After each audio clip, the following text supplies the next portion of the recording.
Hey YouTube, today is Friday and I am here with your scandal review. Basically this episode was pretty much trying to get Mel to not go public and the president really wanted to be with Olivia. So, starts out, excuse me, Olivia swimming or whatever, as she has been doing recently since everything came out about the whole Defiance thing. Of course, Jake has been following her and I guess the president has been putting him up to watch her, but really he trying to be with her anyway. So, um, she's getting out the water. She see him pop up, and she's just shocked. Come back. He's at her door. She's like, "Why are you at my door?" And he's like, "I'm here to protect you. I have orders to protect you." And she's like, "Who? Or why are you? I didn't ask nobody. I don't need protection. You need to leave. You're done. I don't need to see you. I'm fine. I don't need any protection, ma'am. I'm under. I can't defy the president's orders and all that stuff." So Olivia gets mad. She called the president on the phone, and they going back and forth. She's like, "Let him go." He's like, "No, you need protection." "No, I'm not gonna. I don't need protected. I'm fine." So is she hung up the phone with him. He called Jake on the phone. Jake's like, "Yes, sir. Yes, sir. I understand, sir. Absolutely, sir. Okay, sir. I let her know." So after he hang up, and he was like, she was like, "Good. Are we done? Are we done?" And he said, "No. The president told me I have to watch you, otherwise he'll put you in protective custody." So she got mad and all that. And Melly come in. She's telling, I mean, the Melly's still in hiding or whatever. Her thing, she's saying that the baby got the chicken pox or whatever, so that's why she got to stay at the other place. Um, she wants to expose him for cheating and all that. Cyrus is trying to stop her from doing that. Okay, the gladiators are together, and Huck comes in, and she was like, "Are you back?" Abby was like, "Are you back from your crazy thing?" Which she ain't have to say, but whatever. She was asking him, was he back from his little, moment where he was being, secluded, and Matt Harrison was like, "Don't say that, Abby." And she's like, "Well, he was. He was acting crazy." So, well, they show Huck the video, and Huck recognizes that it's Charlie, and he's like, "Oh, that's Charlie." And he was like, they were like, "How do you know Charlie? How do you know that's Charlie?" And it was like his ear. And so he's like, "That's the only one that could have done that to me, because he knows how I feel about being in that closed box like that." So Olivia come in the room, and everybody turn and look at her because they haven't seen her other than that moment when she got Huck back together. So everybody was looking at her, and she was like, "Why is everybody looking at me like that?" And I was thinking they were gonna bring the whole president thing out, but no, they was bringing out that it was Charlie, the guy that broke into her house and they locked him in a thing. And she was like, he's like, "So what are you trying to say?" And they were trying to say that Cyrus is Charlie's boss or whatever, and so that Cyrus might be the mole. So she's like, "Oh no, that's not true. Cyrus is my best friend. He loves the president more than anybody, like a brother, whatever, like family. He would never do that." Like, we telling you, Olivia, Charlie hired this guy to break in and attack and all that. He's the mole. Yes, he hired Charlie. Bam, bam, bam. So meanwhile, Charlie's breaking into Jake's house. He ain't there because he talking to Cyrus. I think Cyrus told him to break into Jake's house or whatever. So Jake is pretty much, uh, you know, covering Olivia. So she told him to go in the out, stay in the office, don't touch nothing, don't do nothing, just let them be. She gets a phone call from after she found out Cyrus might be the mole. She gets a phone call from Fitz. He's like, "I need to see you. I need to see you now." And she's like, "What do you want?" "I'm not coming. What do you want?" He was like, "Get here and get here now." She's like, "No, I'm not coming. What do you want?" Say, if you don't, you say, "Oh, okay, well, don't worry about coming here. I'll come to you." In this traffic, I could be there in about 30 minutes. Let me get the guys together and we're gonna come on. And so she ended up just leaving and going over there. So she go in the door, and the asked the secretary, is he here? Is he in now? She was like, I'll let him know you here. She said, don't worry about it. I'll take care of it. Secret Service guys there. And Jake's like, oh, good. Can you tell her to leave? And he was like, close the door in Jake's face. And Olivia went on in. And he's like, she's like, what do you want? You know, why are you calling me while I'm at work? What is it? Leave me alone. I want you to leave me be. You be with your wife. It's over between us. And I mean, he's like, no, it's not over. And, you know, I want us to be together. And I love you. And I know you still love me. Don't you love me? Don't you want to be with me? And all this stuff. So, she get ready to leave or whatever. Goes to Mel, and Cyrus is study running back and forth underground between Mel and the White House. Mel and the White House. So he presents Mel with this, and I'm probably not going in order, but I'm trying to bring all this stuff to remembrance. Okay, it's so much was going on in one episode again. We only have 2 episodes left, by the way, before the season finale. So it's next Thursday, and then the Thursday after that, and then we won't see it till like August, September. But anyway, so he takes this proposal to Mel. If you don't come clean, you can be the senator or whatever. You got this good credibility. You work next to the president. Then that could get you some experience. And then one day you could be the president. And he trying to, you know, promise her that she's going to have a wonderful political career and all of that stuff. She's like, no, I don't want that. And by the way, I heard that Olivia was up in there with the president. So I'm doing what else. I'm going through what I said I was doing. The clock is ticking. Oh well. Cyrus goes back, talk to Fitz, tell Fitz what's going. Do you know she's gonna go through with this? Why would you do this to her? Like, y'all supposed to be together, and this is your wife. Why don't you just ride it out? Let Olivia be. She's gonna destroy you. It's gonna destroy your career and all of that stuff. So he's like, no, I'm doing it. I don't care what she do. This is who I want to be with. So Cyrus is running back to what's her name, Melly, and he's like, I got one more proposition for you. What if I can get rid of Olivia Pope? And so she looking like, oh, okay, yeah, we might be able to do that. Meanwhile, Huck comes and talks to Olivia, and she was like, everything okay? I'm glad you're back, and da da da. And he was like, you know, Cyrus has to be the mole. He ordered the hit against Amanda Tanner. He was like, how did you know that? He was like, I know Charlie's work. I know how Charlie is. You know, we work together. Said the last person that was sitting with the president ended up dead, and that's not something I want to happen to you. So Olivia started to believe that maybe Cyrus was the mole, and they started to track Charlie. So they got Charlie as the case now. They got Charlie up. They asking her, tell us everything you know about Charlie, what he like to eat, what he like to do. We need to tap into this and this. And he was like, that's not going to be that easy. Charlie is not that simple. He's very complicated, and you're not going to get his stuff that easy, you know. And he was like, well, what does he like? What does he like to do? What does he like to eat for breakfast? What does he like to read and all that? So they find out that he likes to eat breakfast at this place. This little bakery or whatever. So they go to the bakery. David has been a part of the group now. I guess they adding David to the group because he has like the FBI pool or whatever. And so he's like, no, he's not gonna be on the FBI radar. He's too good for this and all of that. So David and Abby went. Was it David and Abby? Was it David and Abby or David and Quinn? David and Quinn. It was David and Quinn. They went to the bakery, and they was like, oh, my friend comes here all the time. His name is Charlie, and he always tells me to get fit something. I can't think of the name of it. And she was like, have you ever seen him before? And they showed him a picture of him in his cell phone. And she was like, oh yes, Charlie. Yes, he comes here on every Thursday. He gets the scones and da da da. And she said, yes, that's what it is, scones. We'll take a dozen. And so she tip them, smile, and they gone on. So they come back in with the food. They tell them, okay, he comes on Thursdays. Olivia's like, no, we can't wait that long. We need to get him before Thursday and all that stuff.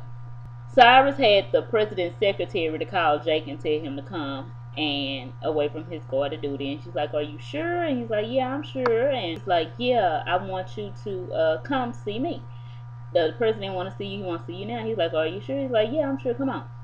So it's really Cyrus is like, "Okay, now I want you to and make sure you cover your base. You didn't talk to nobody. You didn't see nothing. You don't know nothing."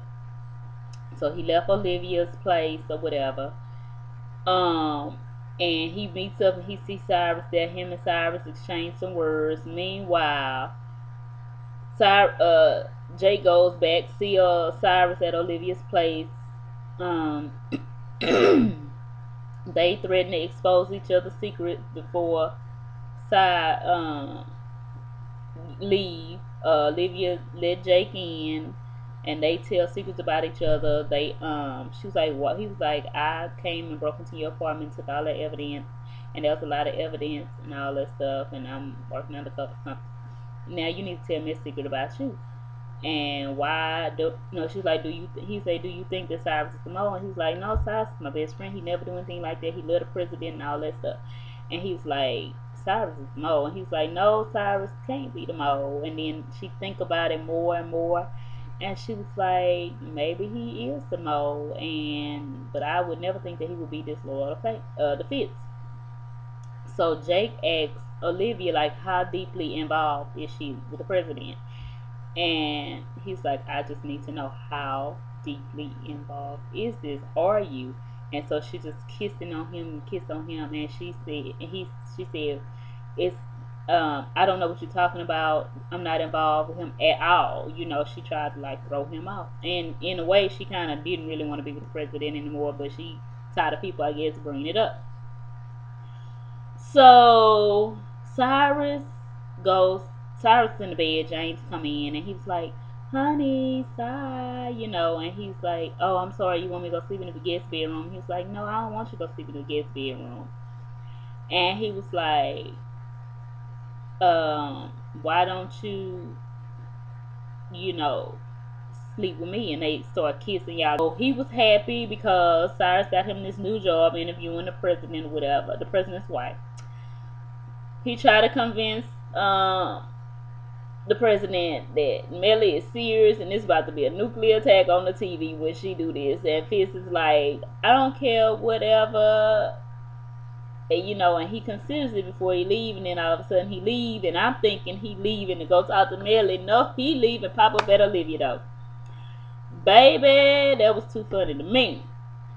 But he told Jake answered the door. He was like, "You are relieved from your duties. You're no longer needed. Thank you." So he was like, "Are you serious, Mr. President?" "Yes, you're fine. You can go." So Jake feels some kind of way about that in the back of his mind. I think he stayed around and was looking through the window because they show like a scene. You can kind of tell in certain scenes when somebody's looking through the window, whether it's a TV show, a scary movie, a regular movie. You can kind of tell how somebody's looking at the window at somebody. So I kind of sensed that he was looking at the window at them because they started kissing or whatever. But I'm gonna get to that in a minute. So he tells her that he loved her more than anything, and somebody just brought that to his realization because of something Cyrus said. If it's somebody that you really love, it's something that you really love, and go for it and all this stuff. And that set with him, and he felt that way about Olivia, not Melly. So Melly's sitting at home, and I think they got about 15 minutes to 9, and she was like, "What are you doing here? Why are you here? I love you. I told you I want to be with you." "I don't want to do this. You need to go be with your wife. She's about to announce all this stuff on the TV." And he's like, "I don't care. I want to be with you. We're going to sit here and we're going to watch this together. We're going to roll the clock down together, me and you." And so they both sitting there, and the clock ticking. Melly's looking at her clock. Olivia and Fitz looking at the other clock, and they just looking at the time go 5 minutes, 10 minutes. And then finally it's like the last few minutes, and she walk over to him because she see how serious he is. And I thought she was going to kiss him and say, "Go be with your wife." They had it going on, okay? They was getting all heated and bothered, and that's how I think that Jake was looking at them, looking in on them. So, meanwhile, the girl that worked at the little place with the bakery that told them the information about Charlie. Now we back on the Gladiators. They bring her in the office. They talking to her. They questioning her about certain things. But meanwhile, then this woman named Tammy. Tammy's looking at David like, gosh, she sure do look familiar, you know. And so what they come to find out is Tammy and Charlie is supposed to be in this relationship because they met up at a book club a few months ago. They got her believing they want to interview him for this job, and she's trying to say, oh, he will be a great candidate, and he's so good at what he does, and he's loving, and he's sweet. We met at the book club at 50 Shades of Grey, and they were talking and kissing in the background and all that. So finally she realizes where she knows David from. She's a court stenographer. I think it's the people that type the stuff on it. I don't know what it is, but I think that's what it is. Stenographer. The people that type the stuff when you're having a case. Okay, yeah. So she kept the notes for the Defiance grand jury, and she said he bought me a new laptop after mine was stolen and everything. So Charlie, it came to the conclusion that Charlie stole the laptop, and you know, he wanted her notes. You know, Cyrus already knew about Defiance, and the notes could be for him. You know, he's just not the mole. So who would be the mole? It's like he wanted the notes. He didn't want to kill all these other people. So now they thinking that Cyrus isn't the mole anymore. Cyrus is only on the Defiance side. Somebody else is still the mole. Like he had him to steal the laptop because remember he didn't want nobody to know nothing about the case or whatever. So you know, Jake leave or whatever. He tell his boss man, the black guy. I wish I knew his name so I didn't have to say the black guy, but the black guy that's over their whole operation. He tell him that I think Cyrus knows more about our operation than he should, and he wants to track down the person he had working for him. Jake see the video of Charlie breaking into his house, and he was looking at him and Olivia in an apartment together. You know, Fitz and Olivia, you know, sitting and kissing and loving and all that. The deadline hit 9 o'clock. James is sitting down. I think that's his name. Which call his husband, Cyrus' husband. James sitting down. He interviewing her, and she's like, "Yes, I just hate to report that after all these years, you know, my husband has been unfaithful to me." And James is like, "What, you mean the president infidelity or whatever?" And he's like, "Yes, the president." She's like, "Yes, the president is having an affair. He has some issues. He's cheating on me." So Cyrus just like when the woman on the Cyrus was in his office like in a depression mode. Cyrus is like in this depressed mood, and the secretary come in, and she's like, "You might want to see the conference is on," and he was like, "Oh, I don't want to see it." And she was like, "No, you might want to come and see this." So he's running to the other side. By the time he get there, she had already said it. She looked at him after she said it. Meanwhile, you know, Fitz and Olivia kissing through it all. They taking a shower. They talk about how they love each other and everything. So Cyrus tries to assure Melly that they'll get Fitz back. She's devastated. She's like, "No, it's done now. Leave. I don't want to talk to you no more." Cyrus was stunned to learn that James is the person that was interviewing the first lady. He felt like, I guess he was defied, you know, but hey, he kept him in the dark about the whole presidential thing, so now he kept him in the dark about the first lady thing. I don't know. Olivia's phone just keep ringing and ringing and ringing and ringing. She's not answering it because she's having her moment with her president. Okay, so that's how that went, y'all, and it went off. Next week, you know, they're gonna further go into this whole infidelity thing. I think they're gonna really try to kill Olivia, but that's not gonna happen. Shonda would not do that. So that's about all that happened. I don't think anything else happened with Cyrus and Charlie, but yeah, that's about all that happened. So the basis of the thing was Melly telling that the president was having an affair with she didn't say who he was having an affair with, so I think that may be coming up soon too, maybe before the last 2 episodes, which is next week and the following week. So That's it. That's all I have for you guys. Thanks for your continued support. Thanks for watching, liking, subscribing, sharing. I really appreciate it. Um, you all have a wonderful weekend, and I'll see you next Friday for your scandal review. And that was it in a nutshell. And I'll talk to you guys later. Enjoy your weekend. Bye bye.